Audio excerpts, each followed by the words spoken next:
Kalau kita ada yang salah, ada yang kurang ya diingatkan.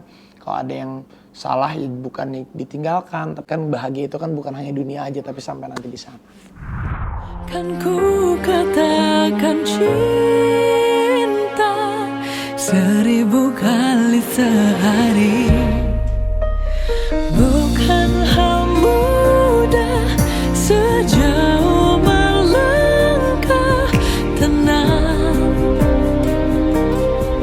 sayang. Hari ini aku didampingin Kak Raffi sama Kak Gigi. Thank you so much. Hari ini udah datang. Thank you for your time. Udah menyediakan waktu untuk chit-chat bareng aku. Terima kasih juga, kita udah diajakin ngobrol-ngobrol bareng. Iya, kita udah lama nggak ngobrol-ngobrol nih. Dan apalagi kalian tuh sibuk banget. Jadi sangat terima kasih udah menyediakan. Sama-sama Kristi. Pagi, siang, malam pasti ada Kak Raffi, Kak Gigi juga. Emang sekarang lagi jalin berapa program sih kalian berdua?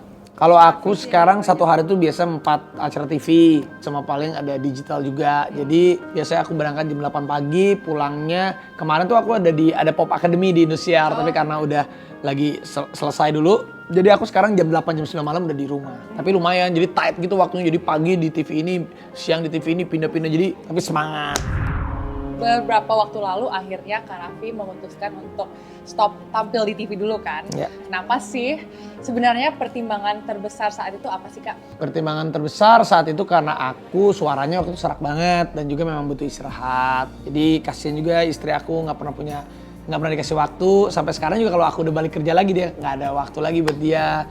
Ya buat anak aku juga nggak kerasa si Rafathar kok umurnya udah 5 tahun lagi. Kemana aja kemarin selama ini. Jadi kemarin 3-4 bulan tuh bener-bener every day, every time dari melek mata sampai nutup ya sama mereka terus. Dan quality time-nya jadi berasa banget.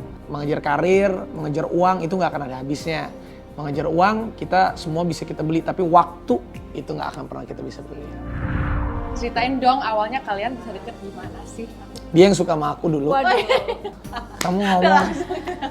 Udah lama sebenarnya kita tuh kenal tuh udah lama banget, udah dari SMA kali ya. Dari SMA karena dulu Raffi kan main sinetron, aku main sinetron juga, pernah satu judul bareng. Tapi ya udah kita ya berteman aja. Raffi punya pacar, aku punya pacar juga dulu. Gak deket banget. Jadi aku dulu syuting di PH-nya dia. Jadi dia dulu bos aku, tapi bosnya ibunya. Dianya sih dianya dulu nggak ngerti apa-apa. Aku syuting ketemu sama dia, tapi nggak ada perasaan apa-apa. Cuman ya seiring berjalannya waktu ya nggak tahu kenapa bisa menikah sama dia. Aku juga bingung kenapa. Aku juga bingung. Kamu kenapa nikah sama aku? Nah, kamu kenapa juga? Kenapa kamu mau sama aku? Iya, kenapa kamu juga mau? Berarti kita udah takdir. Banyak banget orang bilang kalau Raffi itu beruntung banget punya Kak Gigi. Iya, Enggak sebenarnya. lah. Setuju nggak sih? Iya, setuju. Aku beruntung punya dia karena dia sabar, dia bisa menerima segala kekurangan aku. Kan kalau kita mencintai seseorang karena kelebihannya aja, semuanya pasti bisa. Tapi saat kita mencintai seseorang itu dengan segala kekurangannya, belum tentu semua orang bisa menerima akan hal itu. Benar. Terima kasih sayang ya. Enggak, kalau aku sih bukan siapa yang lebih beruntung, tapi sebenarnya semuanya sih sama aja gitu. Maksudnya nggak cuma Raffi doang mungkin ngerasa beruntung, aku juga sama gitu ngerasa beruntung punya suami kayak Raffi gitu. Banyak lah kelebihan dan kekurangan yang dia punya gitu yang menjadikan aku sekarang seperti ini kayak gitu. Jadinya nggak ada yang lebih beruntung menurut aku ya, memang karena memang harus jalannya kita memang begini, harus saling menerima gitu. Apa sih yang membuat Kak Gigi jatuh cinta, jatuh hati pada Kak Raffi? Wow. Yang bikin karena yang mungkin yang pertama sih kalau aku percaya restu orang tua, terutama restu ibu tuh nomor 1 gitu. Jadi waktu kita dekat terus mama oke, itu menurut aku tuh lampu hijau yang baik gitu. Terus sama keluarga juga senang gitu. Jadi mulai dari situ buka hati. Terus emang klise sih, tapi aku tuh selalu berdoa setiap malam gitu. Setiap sholat tuh di sujud aku selalu berdoa kalau memang dia jodohnya dideketin, kalau nggak dijauhin. Ternyata sampai nikah ya berarti memang dikasihnya dari Allah gitu. Amin ya rabbal alamin. Kalau menurut Kak Gigi, pengaruh Kak Raffi di kehidupan kakak gimana? Pengaruh aku apa buruk nggak? Enggak lah, dia banyak banget ngajarin banyak hal. Jadi kalau cerita tuh dulu, kalau aku tuh orangnya aku dibesarkan sama mama aja gitu ya, single parent. Adik kita berdua tuh sampai gede tuh cewek-cewek, baru ada adik cowok tuh kita udah besar gitu. Jadi cewek gitu yang nggak dibilang manja-manja banget juga enggak, tapi dimanja iya gitu. Setelah menikah sama Raffi tuh banyak banget diajarin banyak hal lah gitu, dari bagaimana harus bekerja, bagaimana untuk memaksimalkan apa yang kita punya, talenta yang kita punya, apa semuanya dia yang dorong. Kalau enggak, aku tuh memang sebenarnya jujur orangnya pemalas gitu. Maksudnya dari kecil tuh cita-citanya sebenarnya nggak jauh-jauh, cuma pengen jadi ibu rumah tangga gitu. Jadi nggak pengen nggak pengen jadi apa ya, nggak pengen kerja, nggak pengen ini ya, pengen kerja, cuman aku akan lulus kuliah kerja, setelah nikah ya aku akan di rumah gitu. Tapi ternyata kan bisa dijalanin dua-duanya gitu.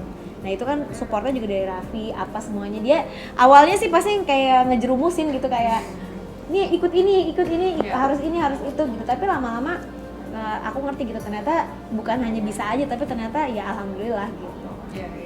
Wah, ini keren banget. Sosok Kak Raffi di mata Kak Gigi gimana dan sebaliknya? Sosok Nagita di mata aku dia perempuan yang unik sih, perempuan yang unik, yang memang ya lain daripada yang lain. Yang pastinya dia cukup sabar, meskipun dia juga lelet. Dia mungkin perempuan yang paling lelet yang pernah aku temui itu dia. Bener, sama siput mungkin lebih lambat dia. Secara verbal aja aku ngomong gitu, tapi dalam hati kecil ya udahlah, kita akan terima. Kalau Raffi tuh, ya itu dia tuh pekerja keras. Dia tuh bukan orang yang ngeromantis dalam arti ke orang tua, ke istri, ke anak. Cuman dari perilakunya tuh kita tahu kalau kita tuh disayang, diperhatiin. Kebetulan kita tuh memang orangnya dua-duanya sama-sama cuek gitu, jadi frekuensinya jadi. Iya, cueknya tuh kita karena kita tahu apa yang bikin kita happy, apa yang dia bikin happy, ya kita sama-sama tahu. Jadi yang penting kita tahu di mana waktunya memang kita bisa punya waktu bareng, dia punya kehidupannya sendiri, aku juga punya kehidupan sendiri, kita sama keluarga, kita sama anak. Kita sama ulang tahunnya kan 17 Februari. Gila Jadi sih, kita tuh sama sebenarnya, cuman beda tahun. Aku 87, dia 86, dia sionya naga, aku kelinci. Ulang tahun Kak Gigi sama Kak Raffi itu bisa sama ya. Jadi tiap tahun selalu ngerayainnya bareng kan ya. Jadi seru banget pasti kan. Seru, tapi sekarang ya kalau udah nikah gini, udah deh ulang tahun gak usah kasih kado, udah impas. Kamu ngasih kado nggak? Kalau mau aku cari, kalau nggak usah, impas. Perubahan terbesar di kehidupan Kak Raffi dan Kak Gigi setelah Rafa lahir itu apa? Enggak, kalau aku mah kehidupan aku pas dia lahir aku biasa aja. Tapi saat dia udah mulai besar, dia udah bisa nelpon, dia udah bisa nyariin papanya. Dia udah, kalau aku deket sama cewek, papa jangan deket-deket cewek ya. Itu aku baru, oh ternyata ada alertnya. Karena aku sama istri tuh bukan suami takut istri, jadinya yang takut itu sama anak. Sama anaknya. Ya pasti dari pertama kali lahir gitu, oh berarti punya tanggung jawab lebih gitu, rasanya lebih ya beda aja sih, nggak bisa diungkapkan dengan kata-kata. Prioritasnya bukan di diri sendiri lagi gitu, udah punya anak, udah pikirannya udah terbagi gitu pastinya. Tapi begitu kita punya anak, oh akhirnya baru oh gini gitu.